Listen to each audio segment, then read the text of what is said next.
તમારા અભ્યાસક્રમની regular update મેળવતા રહેવા માટે સૌથી પહેલા ચેનલને સબસ્ક્રાઇબ કરો, જેથી વારંવાર ચેનલ શોધવી ના પડે. કેમ છો વિદ્યાર્થી મિત્રો? આજે આપણે ધોરણ 9ના ગુજરાતી પાઠ્યપુસ્તકમાંથી એક ખૂબ જ સુંદર કાવ્ય પછી શામળિયોજી બોલ્યા ભણવાના છીએ. આ કાવ્ય મહાકવિ પ્રેમાનંદે લખ્યું છે અને એમાં મિત્રતાની એક એવી અદ્ભુત વાત છે જે સાંભળીને મજા પડી જશે. તો ચાલો શરૂ કરીએ. આ જે કાવ્ય છે ને એ પ્રેમાનંદના એક મોટા આખ્યાન સુદામા ચરિત્રમાંથી લેવામાં આવેલો એક નાનકડો ભાગ છે. આમાં શ્રીકૃષ્ણ અને સુદામા જે બાળપણના પાક્કા દોસ્ત હતા એ ઘણા વર્ષો પછી મળે છે. એક દ્વારકાના રાજા છે અને બીજા એક ગરીબ બ્રાહ્મણ. તો એમની વચ્ચે કેવી વાતો થતી હશે? બસ એ જ મીઠી વાતો આ કાવ્યમાં છે. ચાલો એક નજર કરી લઈએ કે આજે આપણે આ કાવ્યને કઈ રીતે સમજીશું. પહેલા કવિ અને કાવ્યનો પરિચય મેળવીશું, પછી કાવ્યની એક પંક્તિને સરળ ભાષામાં સમજીશું. ત્યાર પછી એનો સાર, શબ્દાર્થ અને છેલ્લે પરીક્ષા માટે સ્વાધ્યાયનું પુનરાવર્તન પણ કરીશું. તો આ કાવ્યની શરૂઆત જ શ્રીકૃષ્ણ અને સુદામાના મિલનથી થાય છે. દ્વારકાના રાજા શ્રીકૃષ્ણ પોતાના બાળપણના મિત્ર સુદામાને વર્ષો પછી જુએ છે અને ભૂતકાળની યાદોમાં ખોવાઈ જાય છે. આ કાવ્ય એ જ અમર મિત્રતાની ગાથા છે. તો જુઓ, આપણા સ્વાધ્યાયનો પહેલો અને સૌથી સહેલો પ્રશ્ન: આ આખું કાવ્ય કોની વચ્ચેની વાતચીત છે?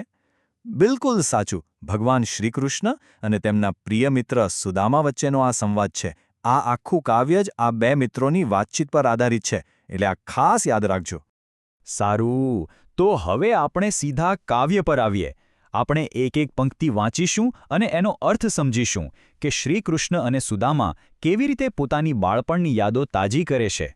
કાવ્યની શરૂઆત જ કેલી મજાની છે. શામળિયોજી એટલે કે શ્રીકૃષ્ણ સુદામાને પૂછે છે, મિત્ર, તને કંઈ યાદ આવે છે? સુદામા તરત જ જવાબ આપે છે, હાજી, નાનપણનો એ પ્રેમ, એ સ્નેહ હું કઈ રીતે ભૂલી શકું? કૃષ્ણ ફરી પૂછે છે, આપણે 2 મહિના સાથે રહ્યા હતા, યાદ છે? અને સુદામા કહે છે, હા, સાંદીપની ઋષિના આશ્રમમાં. એ દિવસો તો મને બરાબર યાદ છે, એ કેમ ભૂલાય? અને જોયું, આ વાતચીતમાં જ તમારા સ્વાધ્યાયના એક બહુ જ મહત્વના પ્રશ્નનો જવાબ આવી ગયો. પરીક્ષામાં જો પૂછાય કે શ્રીકૃષ્ણ અને સુદામા કયા ઋષિના આશ્રમમાં સાથે ભણ્યા હતા, તો હવે જવાબ આવડશે ને? હા, સાંદીપની ઋષિ. આ નામ બરાબર યાદ રાખી લેજો. વાત આગળ વધે છે. કૃષ્ણ કહે છે, અમે તો તમારી પાસે વિદ્યા શીખતા હતા, યાદ છે? જુઓ, દ્વારકાના રાજા હોવા છતાં કૃષ્ણ કેટલા નમ્ર છે.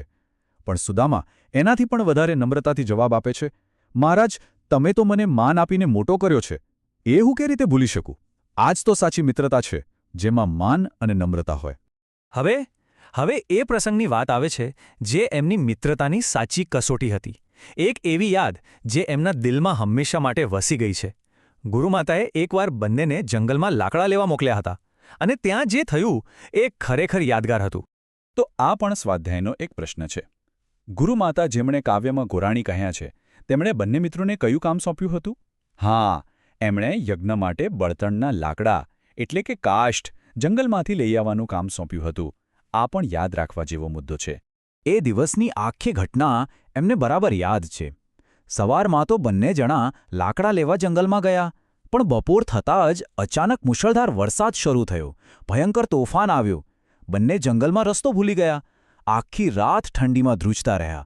અને પછી સવાર પડતાં જ એમના ગુરુ સાંદીપની ઋષિ ચિંતા કરતા કરતા એમને શોધવા માટે જંગલમાં આવ્યા. અને વિચારો તો ખરા, એ દ્રશ્ય કેવું હશે? ગુરુજીએ જોયું કે એમના બંને શિષ્યો ઠંડીથી બચવા એકબીજાને ભેટીને બેઠા છે. ત્યારે ગુરુજીનું હૃદય ભરાઈ આવ્યું. એમની હાલત જોઈને અને એમનો પ્રેમ જોઈને ગુરુજીની આંખમાં પણ આંસુ આવી ગયા. અને એમણે દોડીને બંનેને પ્રેમથી ભેટી લીધા, હૃદય સરસા ચાંપી દીધા. તો આ આખી વાત પરથી આપણને શું શીખવા મળે છે? આ કાવ્ય આપણને શું કહેવા માંગે છે? સાચી મિત્રતા એટલે શું? ચાલો હવે એના સાર અને સંદેશ પર વાત કરીએ. આ કાવ્યનો સંદેશ એકદમ સ્પષ્ટ છે. પહેલું તો એ કે સાચી મિત્રતા પર પદ કે પૈસાની કોઈ અસર નથી થતી. બીજું, સાથે મળીને જે મુશ્કેલીઓનો સામનો કર્યો હોય એ યાદો મિત્રતાને વધુ મજબૂત બનાવે છે. ત્રીજું, કૃષ્ણ અને સુદામા બંને આપણને નમ્રતા શીખવે છે. અને છેલ્લે, ગુરુ પ્રત્યેનો આદરભાવ એ સૌથી મોટો ગુણ છે. પરીક્ષામાં સારા માર્ક્સ લાવવા હોય તો કવિતાના શબ્દો અને એના અર્થ સમજવા પણ ખૂબ જરૂરી છે. તો ચાલો હવે આપણે આ કાવ્યના કેટલાક અઘરા શબ્દો, એના અર્થ અને વ્યાકરણ પર એક નજર નાખીએ. અહીં જુઓ કેટલાક મહત્વના શબ્દો છે, જેમ કે સાંભરે એટલે યાદ આવવું. એનો વિરોધી શબ્દ કાવ્યમાં જ છે, વિસરે એટલે કે ભૂલી જવું. એ જ રીતે નેહ એટલે સ્નેહ અથવા પ્રેમ, જેનો વિરોધી શબ્દ છે દ્વેષ. શીતળ એટલે ઠંડુ, તો એનો વિરોધી થાય ઉષ્ણ એટલે કે ગરમ. અને પાસેનો વિરોધી તો સાવ સહેલો છે, દૂર. આ શબ્દો યાદ રાખજો. આ કાવ્યમાં એક બહુ સુંદર રૂઢિપ્રયોગ પણ વપરાયો છે, હૃદય સાથે ચાંપવું. એનો અર્થ થાય છે ખૂબ જ પ્રેમથી, લાગણીથી કોઈને ભેટવું. યાદ છે ને, ગુરુ સાંદીપનીએ શ્રીકૃષ્ણ અને સુદામાને જંગલમાં શોધી કાઢ્યા પછી આમ જ હૃદય સાથે ચાંપ્યા હતા. ખૂબ સરસ. તો હવે આખું કાવ્ય આપણને બરાબર સમજાઈ ગયું છે. ચાલો છેલ્લે એકવાર ફટાફટ પુનરાવર્તન કરી લઈએ, જેથી પરીક્ષા વખતે બધું જ યાદ આવી જાય. હવે ધારો કે પરીક્ષામાં લાંબો પ્રશ્ન પૂછાય કે શ્રીકૃષ્ણ સુદામાનું વિદ્યાર્થી જીવન તમારા શબ્દોમાં વર્ણવો, તો શું લખશો? વિચારો જોઈએ. તમારે એમાં સાંદીપની ઋષિના આશ્રમની વાત કરવી પડે, એમની પાક્કી દોસ્તીની વાત કરવી પડે અને પેલી જંગલવાળી ઘટનાનું તો ખાસ વર્ણન કરવું પડે.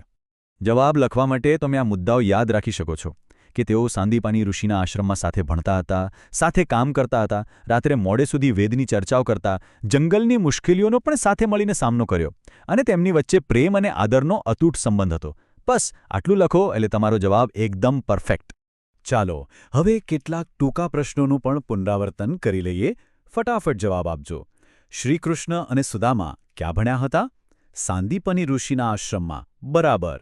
અને ગુરુમાતાએ કયું કામ સોંપ્યું હતું? લાકડા લાવવાનો. સરસ. તમને બધું બરાબર યાદ છે. અને છેલ્લે એક વિચાર સાથે આપણે આ કાવ્ય પૂરું કરીએ.